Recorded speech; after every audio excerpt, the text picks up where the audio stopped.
Hello বন্ধুরা, good morning. দেখো সকাল সকালে ব্রেকফাস্টে আমি বানাচ্ছি ঝাল সুজি। সবার প্রথম দেখো একটু ফুলকপি, একটু আলু কেটে নিয়েছি, তারপর কারি পাতা, টমেটো, কাঁচা লঙ্কা, পেঁয়াজ আর একটু সামান্য বাদাম দিয়েছি।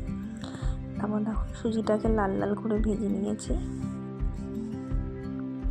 তারপর দেখো কড়াইয়ে তেল দিয়ে তেল গরম হয়ে গেলে তার মধ্যে দেখো বাদামটা ফার্স্টে ভেজে নিয়েছি। তারপর সেই তেলেই কারি পাতা, তেজপাতা দিয়ে হালকা ভেজে দেখো পেঁয়াজটাকে দিচ্ছি। পেঁয়াজ ভাজা হয়ে গেলে দেখো তার মধ্যে এক এক করে লঙ্কা, ফুলকপি, আলু সমস্ত কিছু দিয়ে হালকা করে ভেজে নিচ্ছি।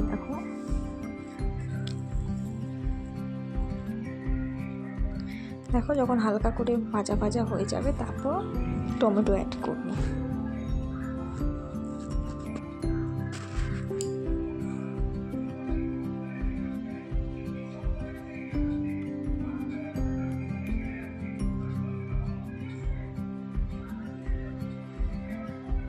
তোমরা বাড়িতে সবাই ট্রাই করবে, খুব ভালো লাগে খেতে।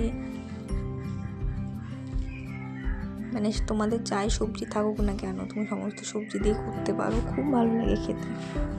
তারপর দেখো ভাজা হয়ে গেছে, তারপর একটু একটু করে সুজি অ্যাড করব।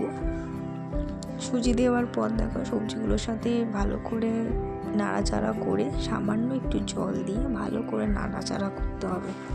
বেশি জল দিলে চলবে না, অল্প জল দিতে হবে।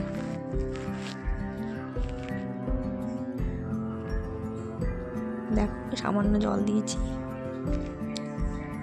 আর গ্যাসের ফ্লেমটা একদম লোতে দিতে হবে, হিট দিলেই লেগে যাবে।